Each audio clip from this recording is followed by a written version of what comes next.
Welcome back दोस्तों। आज मैं आपके सामने रिसेंटली थिएटर में रिलीज हुई एक तेलुगु हॉरर थ्रिलर मूवी को लेकर आया हूँ, जिसका नाम है विरूपक्षा। स्पेशली मैं इस मूवी का बहुत ही बेसब्री से इंतजार कर रहा था। जब से इस मूवी का टीजर रिलीज हुआ तब से मूवी देखने के बाद सच में गजब लगी मूवी मुझे। एक्चुअली मुझे तो खुशी हो रही है कि आजकल टॉलीवुड इंडस्ट्री हॉरर मूवीज में थोड़ा इम्प्रूवमेंट कर रहे हैं। जैसे कुछ दिनों पहले मसूदा रिलीज हुई और आज विरूपक्षा। स्पेशली इस मूवी के बारे में बात करें तो माइंड ब्लोइंग यार। मतलब हॉरर है, सस्पेंस है, थ्रिलर है, रोमांस है, काफी सारे ट्विस्ट भी है। मूवी मेकर्स ने इस मूवी को 5 लैंग्वेजेस में रिलीज किया। अगर आपके यहाँ ये मूवी लगी है तो आप पहले इस मूवी को देख लीजिए। तो चलिए बहुत ही डिटेल में मैं आपको इस मूवी की कहानी सुना देता हूँ। उससे पहले लुटा दो प्यार फॉलो इंस्टाग्राम। कहानी की शुरुआत होती है 1979 और एक्चुअली इस मूवी की कहानी 1980s के बीच ही चलती है। खैर आधी रात को एक घर में एक बंदा और उसकी पैरालाइज वाइफ मिलकर कुछ ब्लैक मैजिक करते रहते हैं। इन दोनों के बीच में एक छोटी बच्ची भी होती है और वो बंदा कुछ मंत्र वगैरह पढ़ते रहता है। कुछ ही समय बाद ये बात गाँव वालों को पता चलती है। उसके बाद क्या था, गाँव वाले जब इसके घर में आते हैं, यहाँ का नजारा देखकर शॉक में रह जाते हैं। घर में बच्ची की लाश होती है, तंत्र मंत्र पढ़ते रहता है। सो गांव वाले उस बंदे और उसकी बीवी को बहुत मारते पीटते हुए उसके घर से घसीटते हुए बाहर लाते हैं। इन दोनों का एक बेटा भी होता है, लेकिन गांव वाले इस बच्चे को साइड में रखकर इन दोनों को एक पेड़ से बांध देते हैं। लेकिन फिर भी वो बंदा अपने मुंह में मंत्र पढ़ते ही रहता है। तभी गाँव वाले इन दोनों के ऊपर मिट्टी का तेल डालकर जिंदा जलाने लगते हैं। मरते मरते वो औरत गाँव वालों से कहने लगती है कि ये गांव कब्रिस्तान बन जाएगा, यही है मेरा श्राप। खैर दूसरे दिन इस गांव का सरपंच हरिश्चंद्रा उस बच्चे को एक ऑर्फनेज में डाल देता है। तो हम ये देखते हैं कि ये बच्चा अपने मन ही मन में कुछ मंत्र वगैरह पढ़ते रहता है। उसके बाद सीन बहुत सालों बाद शिफ्ट होता है। तकरीबन 12 साल बाद आधी रात को एक बूढ़ा आदमी अपने खेती के पास आकर सोने लगता है, मतलब पहरेदारी देते हुए। कुछ ही समय बाद इसके खेत में कौवा आकर जोर जोर से चिल्लाने लगता है। इस बूढ़े आदमी को समझ में नहीं आता कि आधी रात को कौवा क्यों पुकार रहा है और देखते ही देखते वहाँ का माहौल बहुत ही डरावना हो जाता है। तभी वो कौवा इस बंदे के सर पर वार कर देता है। सुबह होने के बाद जब उस बूढ़े आदमी का बेटा अपने खेत पर आता है तो इसका बाप वहाँ पर मौजूद नहीं होता। खैर उसके बाद सीन एक हफ्ते बाद शिफ्ट होता है, जहाँ पर हमारे हीरो सूर्या और उसकी फैमिली को दिखाया जाता है। फिलहाल सूर्या, उसकी माँ और सूर्या का कजिन इस गाँव आ रहे होते हैं। गांव का नाम होता है रुद्रवनम। सूर्या की माँ के नाम पर यहाँ पर कुछ जमीनें होती है, तो गांव वाले वो जमीन स्कूल के लिए बनवाना चाहते हैं। इसीलिए सूर्या की माँ अपने बेटे के साथ अपने गांव आने लगती है और इसी तरह यहाँ पर कुछ रिश्तेदार भी हैं इनके। इसी रास्ते के दौरान ये कौवा आकर इनकी गाड़ी को टकरा जाता है। सूर्या की माँ इसको अपशगुन मानने लगती है, लेकिन सूर्या इस कौवे को साइड में फेंककर गांव के अंदर जाने लगता है। इस तरफ गांव में एक पुजारी गांव के फेस्टिवल का मुहूर्त निकालते रहता है। मतलब कुछ दिनों बाद इस गांव में बहुत बड़ा फेस्टिवल होने वाला होता है और इसी तरह ये गांव वाले अपने खुद की एक ग्रंथ को फॉलो करते रहते हैं, जो बहुत सालों पहले इनके पूर्वजों ने लिखा था। गांव में कुछ भी प्रॉब्लम आए, ये लोग इसी किताब के जरिए से उस प्रॉब्लम को सॉल्यूशन निकालते हैं। खैर उसके बाद सूर्या की फैमिली पार्वती नाम की एक औरत के घर आते हैं। रिश्ते में पार्वती सूर्या की बड़ी बहन लगती है, मतलब कुछ ऐसा लंबा रिलेशन होता है इनका। और इसी तरह पार्वती को लेफ्ट कार में कुछ प्रॉब्लम होती है, हमेशा अपने कार में दवाई डालती रहती है। खैर शाम होने के बाद सूर्या और उसका कजिन किसी जगह पर बैठकर ठंडी हवा का आनंद लेते रहते हैं। तभी कुछ ही दूरी पर एक लड़की अपने चेहरे पर नकाब पहनकर एक मुर्गी को चुरा ले भागती है। तभी एक गाँव वाला बंदा इस लड़की को देखकर बाकी गाँव वालों को बुलाने लगता है कि चोर चोर चोर। अब सूर्या और उसका कजिन इस लड़की को देख लेते हैं। सूर्या फाइनली इस लड़की को पकड़कर डांटने लगता है, लेकिन ये लड़की सूर्या के हाथों से बच निकलती है। मतलब यहाँ पर थोड़ा रोमांटिक सीन चलता है। खैर दूसरे दिन सूर्या की फैमिली हरिश्चंद्र प्रसाद के घर जाते हैं, मतलब सूर्या की माँ अपनी जमीन गांव के नाम करने के लिए। इसी घर में सूर्या रात वाली लड़की को देखता है। इस लड़की का नाम होता है नंदिनी और ये और कोई नहीं हरिश्चंद्र प्रसाद की बेटी होती है। सूर्या नंदिनी की खुशबू से ही पहचान लेता है कि ये तो वही रात वाली लड़की है। खोपचे में बुलाकर पूछने पर नंदिनी कहने लगती है कि उस मुर्गे ने इनके मुर्गे को हरा दिया, इसलिए नंदिनी ने उसका खूरमा बना दिया और वही मुर्गा सूर्या ने खाया। थोड़ी देर के बाद एक डॉक्टर नंदिनी के घर आकर नंदिनी को इंजेक्शन करने लगता है। बात यह है कि बचपन से नंदिनी को फिट्स की बीमारी है, हर हफ्ते नंदिनी को इंजेक्शन डलवाना पड़ता है। उसके बाद उस बूढ़े आदमी को दिखाया जाता है जो एक हफ्ते पहले कौवे ने हमला किया था। मतलब अब जाके ये बंदा अपनी आंखें खोलता है और दिखने में ऐसा लगता है कि इस बूढ़े आदमी को कुछ बीमारी है। खैर दूसरे सीन में 2 लव बर्ड्स को दिखाया जाता है। लड़की का नाम होता है सुधा और लड़के का कुमार, और एक्चुअली इन दोनों को मिलवाने वाली नंदिनी ही होती है। सुधा और कोई नहीं, नंदिनी के घर में काम करने वाले बंदे की बेटी। अब कुमार का दूसरा गांव होता है। स्पेशली सुधा से मिलने के लिए ही कुमार सुधा के गांव आता है। नंदिनी इन दोनों की हेल्प करती रहती है। उसके बाद यहाँ पर एक ब्यूटीफुल सा गाना चलने लगता है और इस गाने के दौरान सूर्या नंदिनी को इम्प्रेस करने की कोशिश करते रहता है। खैर इसी दरमियान में सूर्या की फैमिली पार्वती के घर आकर सूर्या की माँ अपना पुराना मकान पार्वती के नाम करने लगती है। सूर्या की माँ इन दोनों को अपना बड़ा घर देती है जो उसी गांव में है। अब ये सीन देखकर नंदिनी थोड़ा इमोशनल हो जाती है। सूर्या नंदिनी को उसके घर ड्रॉप करने के लिए अपनी गाड़ी में ले जाने लगता है। रास्ते के दौरान सूर्या नंदिनी से अपने दिल की बात कहने लगता है, लेकिन नंदिनी सूर्या के प्यार को ठुकराने लगती है। एक्चुअली इसके दिल में भी सूर्या के लिए प्यार होता है, लेकिन ये अपने गांव से बहुत प्यार करती है। खैर फाइनली फेस्टिवल का दिन आ ही जाता है। सारे गांव वाले धूमधाम से इस गांव का फेस्टिवल मनाने लगते हैं। दूसरे गांव वाले भी इस गांव में आते हैं। उसी वक्त वो बूढ़ा आदमी बहुत ही स्ट्रेंज तरीके से इस गांव के मंदिर के पास जाने लगता है। सारे गांव वाले इस बंदे को देखकर शॉक में रह जाते हैं कि एक हफ्ते से ये नजर नहीं आया और इसकी हालत क्या हो गई है। ये बूढ़ा आदमी डायरेक्ट देवी माँ के मंदिर में आकर खून की वॉमिटिंग करते हुए मर जाता है। अब ये चीज देखकर सारे गाँव वाले तो शॉक में ही रह जाते हैं कि फेस्टिवल के दिन ये क्या अनर्थ हो गया। पुजारी फटाफट से अपने गांव की गंद निकालकर इसका सोल्यूशन ढूंढने लगता है। सोल्यूशन ये है कि इस गांव में 8 दिनों तक लॉकडाउन कर दिया जाए। मतलब 8 दिनों तक ना बाहर वाला बंदा इस गांव में आ सकता है, ना इस गांव का बंदा बाहर जा सकता है। इस गांव को एक सर्किल के जरिए से प्रोटेक्ट करना होगा, कुछ पूजा पाठ कर जो कोई भी बाहर वाला बंदा हमारे गाँव में है शाम होने तक इस गाँव से चले जाए। और उसी तरह देवी माँ के मंदिर को भी ताला लगा दिया जाएगा। उसके बाद इस गांव का सरपंच सारे गांव वालों को अनाज बांटने लगता है। दूसरी तरफ कुछ पुजारी कुछ पूजा पाठ वगैरह करते रहते हैं, मतलब अपने गांव को प्रोटेक्ट करने के लिए। अब सूर्या की फैमिली को भी इस गांव से जाना पड़ेगा। सूर्या यही सोचने लगता है कि जाने से पहले एक बार नंदिनी से मिलना चाहता हूँ। दूसरी तरफ नंदिनी भी सूर्या के बारे में सोचकर बहुत अपसेट सी रहती है और जब सूर्या से मिलने के लिए जाने ही वाली होती है तभी नंदिनी को फिट्स आने लगते हैं। थोड़ी देर के बाद इसका फादर हरिश्चंद्रा देखकर फटाफट से डॉक्टर को बुलाने लगता है, लेकिन अनलकीली डॉक्टर के पास नंदिनी को देने के लिए दवाई मौजूद नहीं होती। अपने क्लिनिक को कॉल कर वो दवाई मंगवाने लगता है। थोड़ी देर के बाद सूर्या की फैमिली इस गांव से बाहर जाने लगते हैं तो सूर्या देखता है कि रास्ते में किसी बंदे का एक्सीडेंट हो गया और एक्चुअली एक्सीडेंट और किसी का नहीं, नंदिनी के लिए जो दवाई ला रहा था ना उस बंदे का एक्सीडेंट हो जाता है।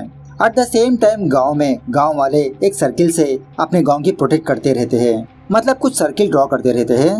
At the same time Surya Nandini के लिए दवाई लेकर गांव में एंटर हो जाता है। नंदिनी को दवाई देने पर तब जाके नंदिनी ठीक होती है। अब सूर्या गांव से बाहर नहीं जा सकता 8 दिनों तक। खैर उसी रात सुधा गांव वालों को चकमा देकर कुमार के साथ भागने के लिए अपने गांव से बाहर जाने लगती है। दूसरी तरफ कुमार सुधा का रेलवे स्टेशन पर इंतजार करते रहता है। सुधा आने के बाद इन दोनों में कुछ रोमांटिक सी बातें चलने लगती है। इसी दरमियान में एक ट्रेन आकर कुमार को ठोक देती है। सुधा की आंखों के सामने ही इसके बॉयफ्रेंड की मौत हो जाती है। सुधा के तो होश ही उड़ जाते हैं। उसके बाद सुधा बहुत ही अजीब तरीके से अपने गांव में एंटर होती है।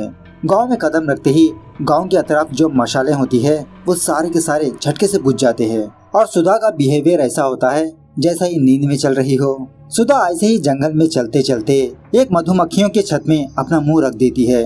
वो सारी मधुमक्खियाँ सुधा के चेहरे को काटने लगती है। खैर सुबह होने के बाद नंदिनी सूर्या के पास आकर उसे थैंक यू बोलने लगती है और ये भी कहने लगती है कि मैं तुम्हारे साथ नहीं आ सकती अपने गांव को छोड़कर, तुम मुझे भूल जाओ सूर्या। और इसी तरह नंदिनी अपने माँ का लॉकेट सूर्या के गले में डालती है, कहने लगती है कि समझ जाओ मैं हमेशा तुम्हारे साथ हूँ। खैर रात होने के बाद जब पार्वती अपने बेटे को कुछ पढ़ा रही होती है उसी जंगलों में पार्वती को किसी की आवाज सुनाई देने लगती है। जब पार्वती उस आवाज को फॉलो करते हुए अपने घर के पीछे जाती है तो वहाँ पर सूरी होता है। पार्वती पूछने लगती है कि सूरी भाई क्यों रो रहे हो। तभी सूरी एक चाकू लेकर अपना गला काट लेता है। ये देखकर पार्वती के तो होश ही उड़ जाते हैं। चीखने चिल्लाने पर काफी सारे गांव वाले यहाँ पर जमा होते हैं। गांव वाले यही सोचने लगते हैं कि सूरी ने कर्जे की वजह से आत्महत्या कर लिया। सुबह होने के बाद पार्वती भी कुछ अजीब तरीके से बिहेव करने लगती है। मतलब ये सिलाई की मशीन में कपड़े सीती रहती है लेकिन इसका दिमाग कहीं और ही होता है। तभी पार्वती सडनली अपने काम को रोककर अपने घर के अंदर आकर एक बड़ी सी सुई लेकर अपने कान में ठोसकर सुसाइड कर लेती है। पार्वती की मौत की खबर सुनने के बाद सारे गाँव वाले बहुत रोने लगते हैं। मतलब एक ही दिन में गाँव वालों ने 2 लाशों को देखा।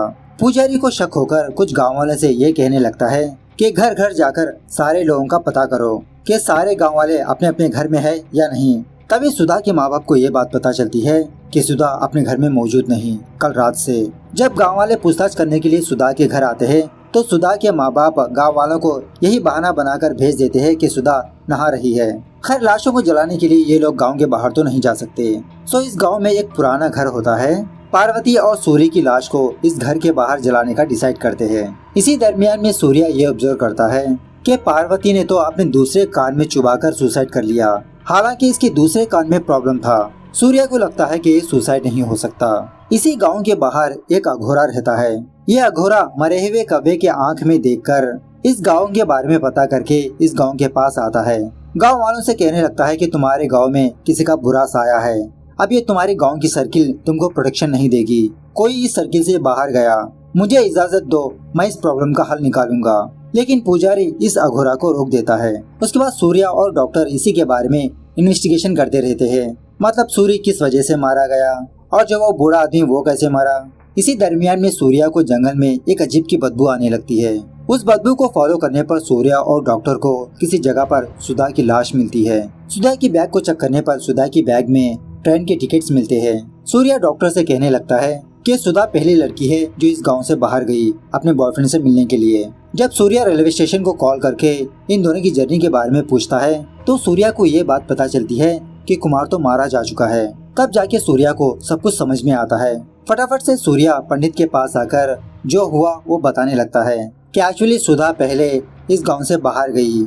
सुधा वापस दोबारा अपने गांव आई तो सुधा को सूर्य ने देखा, लेकिन तब तक सुधा मर चुकी थी। उसके बाद सूर्य मर गया और सूर्य की मौत को पार्वती दीदी ने देखा। मतलब जो कोई भी बंदा किसी की मौत को देखता है वो बंदा मरता रहता है। कुमार से सुधा, सुधा से सूर्य, सूर्य से पार्वती। पुजारी पूछने लगता है कि पार्वती की मौत को पहले किसने देखा। तभी सूर्य को याद आता है कि पार्वती के घर नंदिनी गई थी। मतलब अब नंदिनी की जान खतरे में है। सूर्य फटाफट से नंदिनी के घर भागने लगता है तो पता चलता है कि नंदिनी कुछ अजीब तरीके से गांव के उस पुराने घर के पास जा रही थी। दूसरी तरफ नंदिनी उस पुराने घर के कुएं के पास आकर खड़ी थी है और बहुत ही स्ट्रेंज तरीके से सूर्य की आंखों के सामने ही नंदिनी उस कुएं में जंप लगाती है।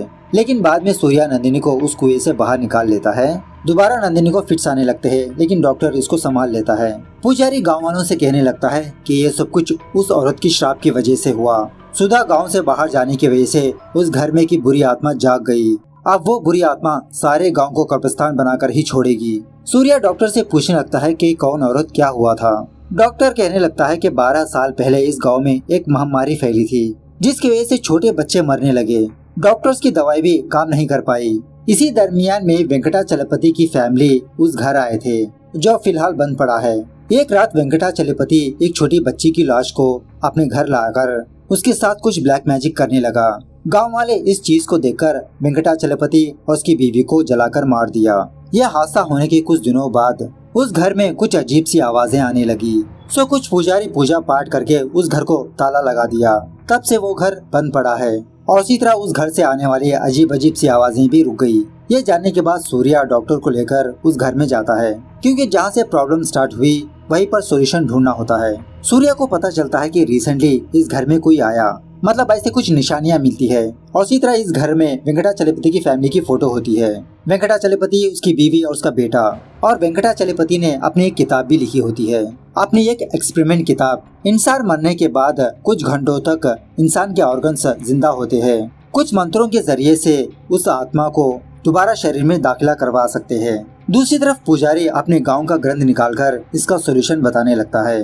सोल्यूशन ये है कि एक बड़े से पेटी में नंदिनी को रखकर पूजा पाठ के जरिए से नंदिनी को जिंदा जलाना होगा, तभी उस दुष्ट आत्मा का सर्वनाश होगा। अगर नंदिनी की मौत कोई और देख लिया तो वो बंदा भी मर सकता है। गाँव वाले जब नंदिनी को लेने के लिए आगे बढ़ते हैं तभी सूर्य यहाँ पर आकर इन लोगों को मारने पीटने लगता है। वार्न करने लगता है कि मेरे जीते जी कोई भी नंदिनी को हाथ नहीं लगा सकता। मुझे 8 घंटे का टाइम दो, मैं नंदिनी और गाँव वालों को बचा लूंगा। इस तरह से सूर्य अपनी गाड़ी से गांव के बाहर जाने लगता है वेंकटाचलपति के बेटे को ढूंढने के लिए, क्योंकि सूर्य को शक होता है कि गांव में जो कांड हो रहा है शायद इसके पीछे वेंकटाचलपति बेटे का हाथ हो सकता है। तभी दूसरे गांव वाले सूर्य को रोकने की कोशिश करने लगते हैं। मतलब सूर्य से दूसरे गांव में महामारी ना फैले, मतलब ऐसा इन लोगों का मानना होता है। लेकिन फिर भी सूर्य इन लोगों को क्रॉस करके उस ऑर्फनेज जाता है जहाँ पर वेंकटाचलपति का बेटा था। पता चलता है कि इस ऑर्फनेज को बंद पड़े काफी साल हो गया उस ऑर्फनेज के ओनर से मुलाकात करके वेंकटाचलपति बेटे के बारे में पूछने लगता है और उसके बेटे का नाम होता है भैरवा। सो एक औरत कहने लगती है कि भैरवा आम बच्चों की तरह नहीं था, हमेशा अपने मन में कुछ न कुछ बड़बड़ाते रहता, इसका कोई भी दोस्त नहीं था, हमेशा कौवों से दोस्ती करता था और जब जब भैरवा अपने रूम से गायब भी रहता था, पता नहीं कहाँ पर जाता, बाद में दोबारा लौटकर आ जाता। एक रात ऐसे ही हम लोग भैरवा की तलाश करने लगे, लेकिन वो कहीं पर भी नजर नहीं आया।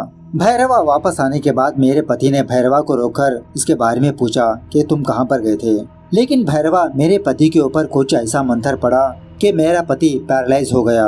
उसके बाद वो कहाँ गया हमें पता नहीं। खैर सूर्या भैरवा को ढूंढने के लिए किसी जंगलों में जाने लगता है तो देखता है कि किसी जगह पर बहुत सारे अघोरा अजीब अजीब की जादू मंत्र करते रहते हैं।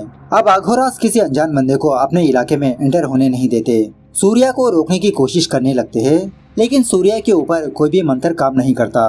फाइनली जब इसको मारने ही वाले होते हैं, इन सारे अघोरास को वो अघोरा रोकने लगता है जो नंदिनी के गांव के पास आया था। सूर्या इस अघोरा को गांव में जो कुछ हो रहा है वो सारी बात बताने लगता है। यह सुनने के बाद यह अघोरा शॉक में ही रह जाता है, क्योंकि ऐसी तंत्र विद्या अघोरा ने सिर्फ सुना था, लेकिन कोई इसको कर रहा है। ऐसी तंत्र विद्या को करने के लिए जो खुफिया जगह का इस्तेमाल होता है। इस तरह से वो अघोरा सूर्या को एक गुफा के अंदर ले जाने लगता है। तो यहाँ के माहौल को देखकर पता चलता है कि सच में यहाँ पर भैरवा ने उस तंत्र विद्या का प्रयोग किया जो आंख के जरिए से मौत ट्रांसफर होती है। उसी गुफा के अंदर सूर्या एक किताब को देखता है।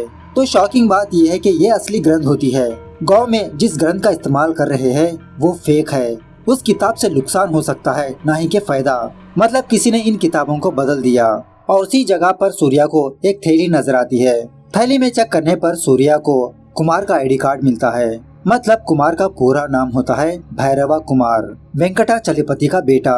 भैरवा कुमार ने सुधा को अपने प्यार के जाल में फंसाकर उसके गांव को नष्ट करने का प्लान किया। भैरवा कुमार एक्सीडेंट की वजह से नहीं मरा, उसने जानबूझकर खुदकुशी कर ली और उसकी आत्मा आंख के जरिए से सुधा के अंदर गई, सुधा से सूर्य के अंदर गई और सूर्य से पार्वती के अंदर, फ्रॉम पार्वती टू नंदिनी। अघोरा कहने लगता है कि भैरवा इस काम को अकेले नहीं कर सकता, गांव में कोई है जो भैरवा का साथ दिया, उसी की मदद से ग्रंथ को अदला बदली कर दी और उस तंत्र विद्या का इस्तेमाल उसी बंदे ने किया गांव को सर्वनाश करने के लिए। अगर हम उस बंदे को ढूंढकर रोक लें तो ये साइकिल खत्म हो सकता है। दूसरी तरफ गांव में वक्त ज्यादा होने की वजह से गांव वाले नंदिनी को उस पेटी के अंदर डालने लगते हैं। अब बेचारा हरिश्चंद्र भी कुछ नहीं कर सकता, बेचारा रूल्स के हाथों मजबूर होता है। इस तरफ जब सूर्या और अघोरा अपनी गाड़ी के जरिए से वापस गाँव आ रहे होते हैं, अघोरा सूर्या से पूछने लगता है कि उन अघोरास का मंत्र तुम्हारे ऊपर असर क्यों नहीं हुआ, तुम्हारे अंदर ऐसी क्या शक्ति है। तभी इनकी गाड़ी का एक्सीडेंट हो जाता है। दूसरी तरफ गांव वाले नंदिनी को पेटी में बांधकर उस पुराने घर के पास लाते हैं और सारे गांव वाले रक्त दर्पण करने लगते हैं, क्योंकि सारे गांव वालों की जान खतरे में है। इस तरफ दूसरे गांव वाले दोबारा सूर्या को रोकने की कोशिश करने लगते हैं। सूर्या इन लोगों को मारते पीटते हुए इन लोगों को समझाने की कोशिश करने लगता है कि मुझे गांव के अंदर जाने दो, मैं इसका हल जानता हूँ। फाइनली सूर्या असली ग्रंथ लाकर पंडित को दिखाने लगता है, लेकिन तब तक देरी हो चुकी होती है। सारा का सारा गांव उस बुरी आत्मा के वश में होता है, क्योंकि सारे गांव वालों ने अपना रक्त दर्पण किया उस झूठे ग्रंथ के हिसाब से। अघोरा सर्किल के अंदर जाकर नंदिनी को उस बक्से से बाहर लाने की कोशिश करने लगता है, लेकिन इसके पास इतनी पावर नहीं होती, सर्किल के अंदर जा ही नहीं पाता। अगर कोई जाएगा तो जल के राख हो जाएगा। सो सूर्या से कहने लगता है कि सूर्या अब तुम ही उस बंदे को फाइंड आउट करना होगा, वही एक लौता बंदा है जो इस श्राप को रोक सकता है। सूर्या इन सारे लोगों की आंखों में देखने लगता है कि आखिरकार वो बंदा कौन है जो भैरवा का साथ दिया। तभी सूर्या को हरिश्चंद्र के बारे में याद आकर हरिश्चंद्र के घर जाता है, तो इस घर में सूर्या को ये खुफिया कमरा नजर आता है। दूसरी तरफ अघोरा नंदिनी के शरीर से भैरवा की आत्मा को बाहर निकालने की कोशिश करते रहता है, लेकिन भैरवा की आत्मा बहुत ही पावरफुल होती है। इस तरफ सूर्या कमरे में आने के बाद ये देखता है कि इस कमरे में काफी सारी मुर्गियां मरे पड़े हैं। मतलब इस कमरे में तंत्र विद्या हो रही थी। और इसी तरह यहाँ पर एक फोटो को भी देखता है। सूर्या हरिश्चंद्र इस फोटो के बारे में पूछने लगता है कि इस फोटो में कौन है। हरिश्चंद्र जो हुआ वो बताने लगता है। बहुत सालों पहले जब वेंकटाचलपति के घर को पूजा पाठ से बंद कर रहे थे, हरिश्चंद्र ने उस घर में कुछ आवाजें सुनी। जाकर देखा तो वहाँ पर एक बच्ची होती है। मतलब वेंकटाचलपति के 2 संतान थे, एक बेटा और एक बेटी। हरिश्चंद्र इसी बच्ची को अपने घर लाकर नंदिनी नाम रखा, अपनी बेटी की तरह पाल पोस कर बड़ा किया। और यहाँ पर एक और शॉकिंग बात यह है कि भैरवा का साथ और कोई नहीं नंदिनी ही दे रही होती है। नंदिनी ही इस गांव का सर्वनाश चाहती है। इस तरफ नंदिनी और भैरवा की आत्मा कुछ मंत्र वगैरह पढ़ते हुए एक कब्बे के जरिए से पेड़ को जलाते हैं और इसी मंत्र के जरिए से ये दोनों उन सारे गांव वालों को उस आग की तरफ आकर्षित करने लगते हैं। मतलब ये गांव वाले उस आग की तरफ खुद ब खुद जाने लगते हैं सुसाइड करने के लिए। उसी वक्त वहाँ पर सूर्या आता है।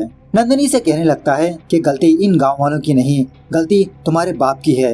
नंदिनी और भैरवा की आत्मा चीखते हुए कहने लगते हैं कि मेरा बाप बेकसूर है। इस तरह से जो हुआ वो बताने लगते हैं कि एक्चुअली वेंकटाचलपति की फैमिली बहुत ही खुशहाल थी। बेचारी नंदिनी की माँ पैरालाइज होती है।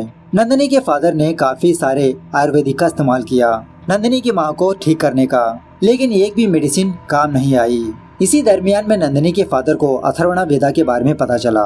मतलब इस शक्ति से काफी सारे मिरेकल कर सकते हैं और नंदिनी के फादर ने कुछ मंत्रों को सिमेट कर एक लॉकेट में समा दिया और वही लॉकेट नंदिनी की माँ के गले में डाला ताकि नंदिनी की माँ की रक्षा हो। उसके बाद फाइनली नंदिनी का फादर एक हॉस्पिटल जाकर रिसेंटली मरी हुई बच्ची की डेड बॉडी हासिल कर लेता है। मतलब एक इंसान मरने के बाद कुछ घंटों तक उसके ऑर्गन्स जिंदा रहते हैं। अथर्वणा वेदा का इस्तेमाल करके, मतलब कुछ जादू मंत्र का इस्तेमाल करके आत्मा को दोबारा शरीर में भेज सकते हैं। और इसी तरह नंदिनी का फादर उस बच्ची का शरीर का पावर नंदिनी की माँ को देना चाहता है। तो ये रिचुअल हो रहा था इसके घर में, लेकिन गांव वालों को ये कुछ अलग ही समझ में आया, जिसकी वजह से गांव वाले फिजूल में नंदिनी के माँ बाप को मार दिया जलाकर। अपने माँ बाप की लाश को जलता हुआ देखकर बेचारी नंदिनी बेहोश हो गई। कुछ समय बाद होश में आई। ऑलमोस्ट 8 दिनों तक बेचारी नंदिनी उसी घर में सफर करती रही। बाद में हरिश्चंद्र प्रसाद आकर नंदिनी को गोद लिया।